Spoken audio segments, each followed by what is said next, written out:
हुजूर आला हजरत रज़ियल्लाहु तबारक व तआला अन्हु के फयूज़ व बरक़ात का हुजूर ताजुश शरिया के वास्ते से अजीम सरचश्मा भी है। आप उनके रुखे ज़ेबा की ज़ियारत करें, अपनी आंखों में नूर पैदा करें, दिल में सुरूर लाएं और इन उलमा व मशाइख और अमायदीन मिल्लत के जलवों से अपने दिलो दिमाग को मुनव्वर व ताबिंदा करें। अब आप इत्मीनान से अपनी जगह पर बैठ जाएं।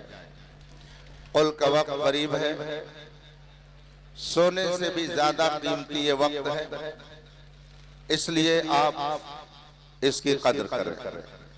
आइए हम और आप एक बार और रसूल करीम सल्लल्लाहु अलैहि वसल्लम की बारगाह नाज में दुरूद व सलाम का नजराने अकीदत पेश करें और पढ़ें। अल्लाहुम्मा सल्लि अला सय्यदना व मौलाना मुहम्मद मादिन जूद वल करम व आलिहि किराम अजमईन। रफीकाने गिरामी कद्र आलम इस्लाम की उस नादिर व नायाब शख्सियत की बारगाह में हम और आप खिराज अकीदत पेश करने के लिए हाजिर हैं, जिसने अपने फजलो कमाल और तदब्बुर व तफक्कुर की बिना पर इस्लाम के खिलाफ उठने वाले हर फितने का जवाब दिया। आप तारीख इस्लाम का मुताला करते रहते हैं, उलमा से इस हवाले से बहुत कुछ समाअत फरमा चुके और समाअत फरमाते रहेंगे। इस्लाम की असली शक्ल को बिगाड़ने के लिए, इस्लाम को खत्म करने के लिए यहूद और नसारा ने कई तरह से मंसूबा बना रखा है। उनका मंसूबा कभी मोहब्बत के नाम पर काम करता है और कभी तौहीद के नाम पर लोगों के दरमियान तबाही मचाता है। इब्तिदाई इस्लाम में मोहब्बत के नाम पर इस्लाम की असली शक्ल को बिगाड़ने के लिए एक यहूदी नजाद मुनाफिक सामने आया, जिसे अब्दुल्ला इब्ने सबा कहा जाता है। इस यहूदी नजाद ने इस्लाम का लिबादा ओढ़कर मोहब्बत का नाम लिया और मुसलमानों के दरमियान तफरीक पैदा करने की तहरीक चलाई। उनके अकीदे को खराब करने के लिए पूरी जिद्दोजहद उसने सर्फ कर दी। मोहब्बत का नाम दिया, जिसे मोहब्बत अहले बैत कहा जाता है। आप जरा गौर करें, इस्लाम का सरमाया कुरान की सूरत में हमारे सामने, हदीस की शक्ल में हमारे सामने, और ये सरमाया जिस मुकद्दस जमात के जरिया हम तक पहुंचा वो सहाबा की जमात। वास्ता दरवास्ता ये सरमाया हम तक उलमा और औलिया के जरिया पहुंचा, मगर अब्दुल्ला इब्ने सबा ने मोहब्बत के नाम पर कैसी तबाही मचाई। भांत भांत के अकीदे उसने मुसलमानों में फैलाने की कोशिश की। चुनांचे एक तबका पैदा हुआ जिसने कुरान को गैर मोतबर करार देने के लिए पूरी छोटी की ताकत और उसने ये तहरीक चलाई कि कुरान नाकिस है। गोया कुरान से एतमाद उठाने के लिए उसने हरबा इस्तेमाल किया। फिर रसूल पाक सल्लल्लाहु अलैहि वसल्लम के सहाबा को गैर मोतबर करार देने के लिए तहरीक चलाई गई और कहा गया 3 सहाबी के अलावा सब मुर्तद। कुरान से भरोसा और एतमाद उठाने के लिए उसे नाकिस करार दिया गया। सहाबा से एतमाद उठाने के लिए उन्हें मुनाफिक और काफिर कहा गया। कुतुबे अहादीस बुखारी और मुस्लिम और दीगर कुतुबे अहादीस को गैर मोतबर करार दिया गया। बताइए फिर आपके पास इस्लाम का सरमाया क्या बचा? कुरान गैर मोतबर, राफिजियों की बोली। सहाबा गैर मोतबर, राफिजियों की बोली। नबियों का मकाम रसूल पाक सल्लल्लाहु अलैहि वसल्लम को छोड़कर हजरत अली सारे नबियों से अफजल। सारे सहाबा को काफिर और मुनाफिक कहने की तहरीक चलाई गई। तुम्हें काली घटाओं का नहीं पहचानना आया? नशीमन से धुआं उठता है, तुम कहते हो सावन। मोहब्बत अहले बैत के नाम पर ये सारी तहरीकें तकरीबन 1300 साल से चलाई जा रही है और सहाबे किराम पर तबर्रा करने की तहरीक तो आजकल इतने जोरों पर है कि लगता है सबसे अहम मसला इनके सामने यही है। आप सोशल मीडिया को ज्यादा इस्तेमाल करते हैं, मुझसे ज्यादा आप जानते हैं।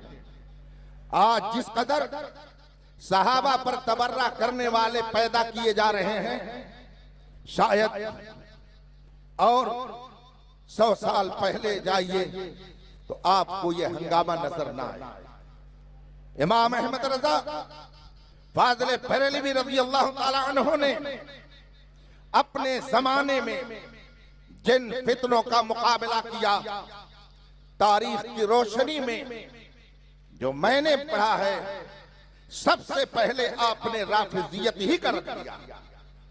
आपने तफसीलियत के खिलाफ किताब लिखी। तारीख आप पढ़ें तो आपको मालूम होगा, आला हजरत से मुनाजरे के लिए प्लान बनाया गया और फिर एक हकीम के जरिया आला हजरत को बीमारी में मुब्तला करने की साजिश की गई और इसी संभल मुरादाबाद के एक राफी ज़दा ने मुनाजरे की बात की। बरेली में वह आ भी चुका। आला हजरत उस वक्त अलील थे। लोगों ने कहा हजरत इस हालत में आप मुनाजरा नहीं कर सकते हैं, हकीम ने मना किया है। आला हजरत फरमाते हैं मर जाना मंजूर है, मगर ये मैं नहीं सुनना चाहता हूं कोई बदअकीदा कहे कि अहमद रजा मुनाजरे में नहीं आ सकता। आला हजरत ने सवालात मुरतब फरमाए और उन सवालात को उस राफी ज़दा के पास भेज दिया। इसी बरेली की सरजमीन के चप्पे चप्पे से गवाही ले सकते हैं। आला हजरत ने जब सवाल लिख करके भेजा तो जो मुनाजिर बनकर आए थे उन्होंने अपने बिस्तरे को समेटा और कहा तफजीली रहते हुए इन सवालों का जवाब कयामत तक नहीं दिया जा सकता। किल के रजा है खंजरे खूंखार बरकबार, आदा से कह दो खैर बनाए न शर करे। इसी तरह से हिंदुस्तान में अंग्रेजों ने तौहीद के नाम पर तबाही मचाई। अरब दुनिया में इब्ने अब्दुल वहाब नजदी के जरिया तहरीक वहाबियत को इन अंग्रेजों ने फरोग दिया। किताब तौहीद ही उसकी वो बदनामे जमाना किताब है जिसका सहारा लेकर 1200 साला इस्लामी तारीख को, अकायद को गलत साबित करने की कोशिश की गई। उस जमाने में मोहब्बत के नाम पर तबाही मचाई गई और 12वीं 13वीं सदी हिजरी में तौहीद के नाम पर तबाही मचाई गई। तौहीद का नाम देकर उम्मते मुस्लिमा के अकीदे को खराब किया गया। आज अगर आप किसी मजार पर जाकर खड़े हो जाएं तो एक वो शख्स जिसे इस्तिंजा करने का शोर नहीं, वो कहता ये शिर्क है। मुझे याद आता मलिकुल उलमा खलीफा आला हजरत तिलमीज़ रशीद मुजद्दिद आज़म अल्लामा ज़फ़रुद्दीन बिहारी रहमतुल्लाह ताला अलैह एक मर्तबा खिताब फरमा रहे थे बिहार की सरजमीन पर किसी जलसे में। किसी वेल अप टू डेट ने आपके पास एक पर्ची भेजी, उसमें उसने लिखा कि आप बहुत संजीदा गुफ्तगू करते हैं, आप बहुत ही मुदल्लल अंदाज में खिताब फरमाते हैं, आप अपनी कौम को, अपने मानने वालों को समझाइए कि वो शिर्क से बाज आए। आप जिस प्रोग्राम में आए हुए हैं, यहाँ मजार पर बहुत सारी चादरें चढ़ाई गई हैं, इस शिर्क से आप इनको रोकिए, इनको पैगाम दीजिए कि ये शिर्क है। मलिकुल उलमा ने पर्चे को पढ़ा और उसके बाद फरमाया, मैं अपनी कौम से तो यही कहता हूं, मगर क्या बताऊं, मेरी कौम मानने के लिए तैयार नहीं है। मैं इनसे कहता हूं कि तुम सिर्फ अल्लाह के मजार पे चादर चढ़ाओ और कहीं चादर मत चढ़ाओ। अल्लाह ही के कब्र पे चादर चढ़ानी चाहिए और कहीं नहीं चढ़ानी चाहिए। मगर ये सुन्नी इतना जिद्दी है कि ये मेरी बात मानता ही नहीं। इतना कहकर आपने अपनी गुफ्तगू मुकम्मल फरमाई। जब आप क़यामगाह पर आए, वो आदमी आपके पास आया। आज भी बहुत सारे वेल अप टू डेट समझते हैं कि हम ही दीन समझते हैं, हम ही कुरान समझते हैं, हम ही हदीस समझते हैं। तमीज़े नबाशत का मंदे हवा, उलटने को रोटी उलट दी तवा। जिसका काम है काश्तकारी करना, अगर वो डॉक्टर बनकर इंजेक्शन देगा, जिसका काम है मकान का नक्शा बनाना, अगर वो मुकद्दमे की फाइल तैयार करेगा, तब तो फिर काम तमाम हो ही जाएगा। और जिसका काम है घास छिलना, लोगों में बैठ करके अपनी बकवास करके उनसे पैसे वसूलना, वो अगर स्टेज पर आकर के खिताब करेगा तो तबाही तो आएगी आएगी। मुफ्ती शहजाद साहब को तो रोना पड़ेगा ही और इनको हुजूरे कायदे मिल्लत का पैगाम सुनाना ही पड़ेगा कि जाहिल खतीबों से अपने आप को बचाइए, संजीदा गुफ्तगू करने वालों को बुलाइए, उन्हें पैगाम सुनाना ही पड़ेगा। जब वो अंदर आया, उसने कहा, मौलाना मैं तो आपको बहुत संजीदा समझता था, आप अपनी जमात के बहुत संजीदा आलिम माने जाते हैं, मगर आपने मेरी गुफ्तगू का जो जवाब दिया है, मेरे पर्चे का जो आपने जवाब दिया, उसने तो मेरा दिल तोड़ दिया। कहा क्या हुआ? कहा मैंने कहा था कि शिर्क से लोगों को मना कीजिए, मदार पर इतनी चादरें चढ़ाते हैं, ये शिर्क है, इसे रोकिए, मगर आपने मजाक उड़ाया। आपने फरमाया नहीं, मैंने मजाक नहीं उड़ाया, मैंने तुम्हारी ही बात कही है। कहा वो कैसे? कहा तुम्हारे पेशवा मौलवी इस्माइल देहलवी ने अपनी किताब तक़वियतुल ईमान में लिखा है, शिर्क कहते किसको हैं? जो काम अल्लाह के लिए खास हो, वही काम अगर दूसरे के लिए किया जाए तो ये शिर्क है। ये तुम्हारे पेशवा ने लिखा है। तो अगर मजार पर चादर चढ़ाना तुम्हारे नजदीक शिर्क है, तो तुम्हारे पेशवा की तारीफ के एतबार से मतलब ये होगा कि चादर सिर्फ अल्लाह की कब्र पर चढ़ानी चाहिए। ये सुन्नी मजारों पे चढ़ाते हैं, तभी तो शिर्क कहा जाएगा। ये हमने अपनी तरफ से नहीं कहा है, ये तुम्हारे पेशवा ने जो शिर्क की तारीफ की है उसकी बुनियाद पर कहा है। खुदा जब दीन लेता है तो अक्लें, आज से तकरीबन 50 साल पहले हुजूर मुहद्दिस कबीर बनारस में मुनाजरे के लिए गए। सामने गैर मुक़ल्लिदीन थे, हजरत के साथ जलीलुल कद्र उलमा हुजूर मुजाहिद मिल्लत जैसी शख्सियत तशरीफ फरमा थी। और हजरत ने वहाबियों से पूछा, तुम शिर्क और इबादत की तारीफ करो। आज तक उनके ऊपर कर्ज है और वो सही माना में इबादत और शिर्क की तारीफ न कर सके। आज से तकरीबन 15 साल पहले मैं दावनगीरा कर्नाटक गया। एक गैर मुकल्लिद ने, वहाबी ने आकर के मुझसे मुनाजरे की शर्तें तय करने के लिए लैपटॉप वगैरह खोल कर बैठ कर गुफ्तगू शुरू की और उसने एक लिस्ट तैयार की।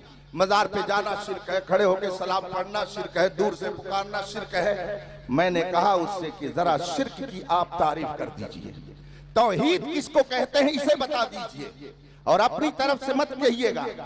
आप चूंकि अपने आप को गैर मुकल्लिद कहलाते हैं, आप किसी की बात नहीं मानते हैं, शिर्क की वो तारीफ कीजिएगा जो कुरान में है, तौहीद की वो तारीफ कीजिएगा जो कुरान और हदीस में है।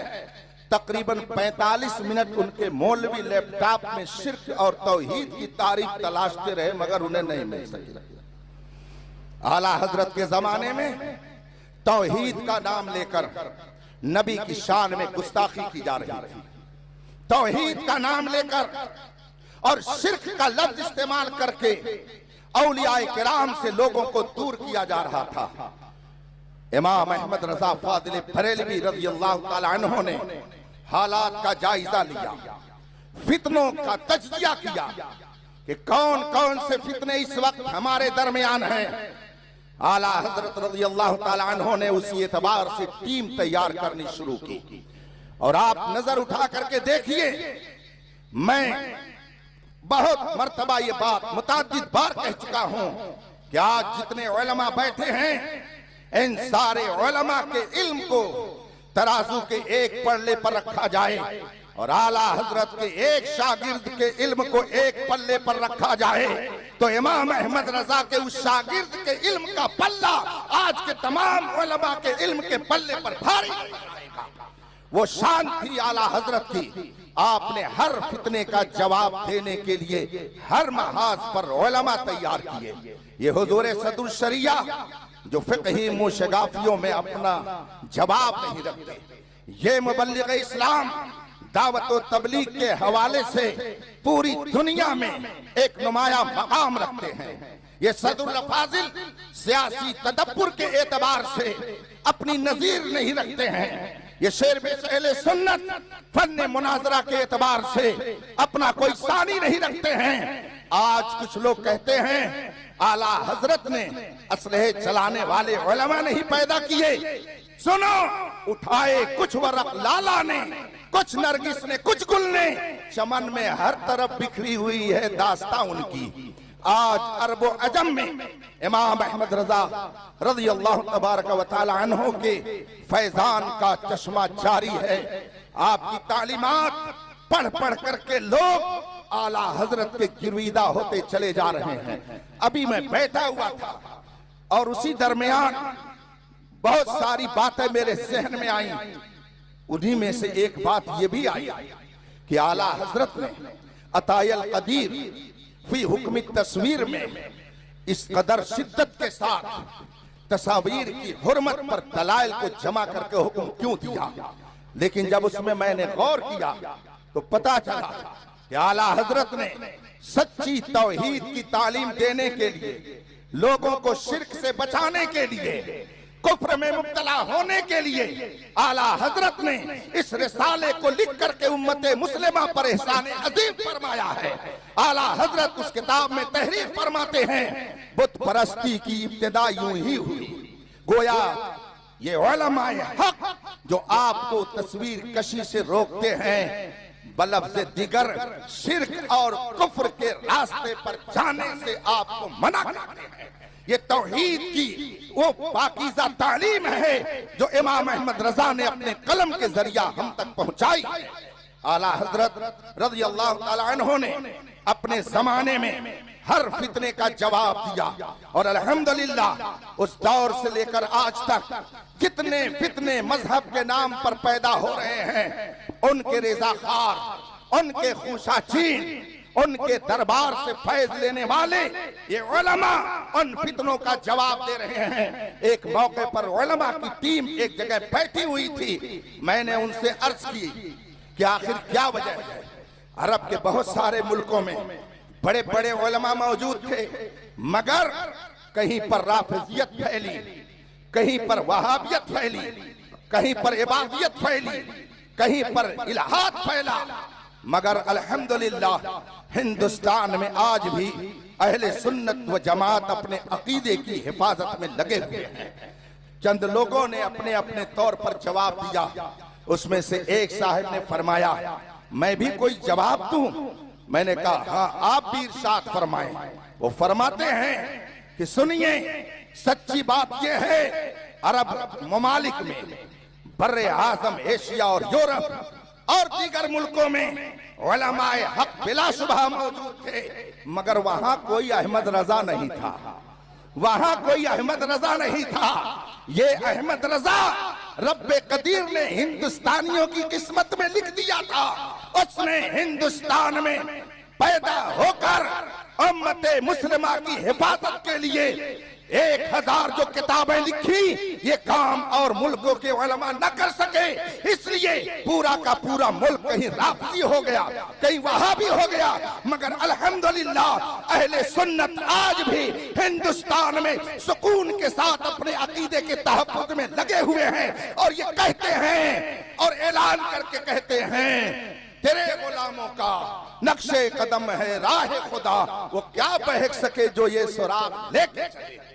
हजरात मोहतरम, इसलिए मैं आखिरी बात अर्ज करके आपसे रुखसत दूंगा। मेरे पास मुफ्ती शहजाद साहब ने एक उन्वान भेजा था कि आप तकरीर कीजिएगा इस पर, आला हजरत और तहफ़्फ़ुज़ अक़ीदे तौहीद। अक़ीदे तौहीद की आला हजरत ने कैसे हिफाजत फरमाई। अगर इस मौजू पर गुफ्तगू की जाए, ये खालिस इल्मी मौजू है, घंटों दरकार है। ये अवामी मजमा शायद उसका मुतहम्मिल ना हो, ये उलमा सब जानते हैं। आला हजरत से किसी ने पूछा कि फला आदमी ऐसा ऐसा कह रहा है, तौहीद का उसमें जिक्र आया। आला हजरत फतावा रज़विया की 6वीं जिल्द में फरमाते हैं, एक है तौहीद, एक है वहदत और एक है इत्तेहाद। और तीनों की तशरीह करने के बाद फरमाते हैं, तौहीद मदारे ईमान है, वहदत हक है और इत्तेहाद बातिल और कुफ्र है। एक जगह 3 लफ्ज इस्तेमाल फरमाया और तीनों का मादा एक है, मगर आला हजरत ने तीनों जगह अलग अलग अल्फाज हुक्म के तौर पर फरमाए। फरमाया तौहीद ईमान है, वहदत हक है और इत्तेहाद बातिल और कुफ्र है। इसका मतलब है आला हजरत के जमाने में भी ऐसे मुल्हिद पाए जाते थे जो इत्तेहाद के कायल थे। अब वो इत्तेहाद का क्या माना है आप समझते होंगे कि आपस में मिलजुल करके रहा जाए, यही इत्तेहाद है। इसी को गालिबन आला हजरत ने कुफ्र लिखा। आज कुछ लोग कहते हैं हमारे अलावा फतावा रज़विया समझता कौन है, और कुछ लोगों ने तो ऐसी उधम मचा रखी है कि वो स्टेज पर फतावा रज़विया खोल खोल कर दिखा कर कहते हैं, देखो इससे ये साबित होता है, इससे ये साबित होता है। गोया आज भी वो ये समझ रहे हैं कि हमारी गाड़ी रज़विया के रोशनी ही में चलेगी। अल्लाह ताला ऐसों को सही ढंग से फतावा रज़विया समझने की तौफीक अता फरमाए। तौहीद के नाम पर वहाबियत ने तखरीबकारी शुरू की और लोगों को शिर्क के लफ्ज़ से डराया। या रसूल अल्लाह कहोगे शिर्क हो जाएगा, मजार पे जाओगे शिर्क हो जाएगा, हाथ बांध के खड़े हो जाओगे मजार पर शिर्क हो जाएगा। आला हजरत ने सही तौहीद का माना और कुफ्र और शिर्क की क्या डिफिनेशन है, उसकी तारीफ क्या है, मुकम्मल तौर पर किताबों में वाज़ेह करके सारी सही सूरत हमारे सामने रख दी। बहुत से लोग समझते हैं हम बहुत काबिल हैं, हम जो कह रहे हैं वही सही है। एक साहब ने जुमला कहा कि अगर कोई पाबंदे शरीयत पीर न मिले तो कायदे अहले सुन्नत से मुरीद हो जाएगा। बताइए, अजीब बात है। इसका मतलब क्या होगा कि अगर कोई जामे शरात पीर मिल जाए तो उसी से मुरीद हो जाएगा, और कहेंगे कि हमने बड़ी प्यारी बात कही कि कायदे अहले सुन्नत से मुरीद हो जाइए। तो ऐसा होता है, बहुत सारे लोग ऐसे जुमले बोल देते हैं कि जिसका मतलब वो खुद नहीं समझ पाते। इसीलिए अल्लामा निजामी साहब फरमाते थे कि देवबंदी बोलता तो है मगर समझता वो शिर्क और कुफ्र का लफ्ज जहां चाहते इस्तेमाल कर देते हैं, मगर उन्हें इसकी हकीकत का पता नहीं है। इमाम अहमद रजा ने जो शानदार राह दिखाई, जो बेहतरीन तरीका बताया, किताब और सुन्नत की रोशनी में जिंदगी गुजारने का जो दस्तूर दिया, उसको मसलके आला हजरत कहा जाता है। और मेरे मुर्शिदे गिरामी हुजूर ताजुश शरिया पैगाम देते हैं, जिंदगी ये नहीं है किसी के लिए, जिंदगी है नबी की, नबी के लिए। मसलके आला हजरत पे कायम रहो, जिंदगी दी गई है। वाखिर दावाना अनिल हम्दुलिल्लाहि रब्बिल आलमीन। अस्सलाम।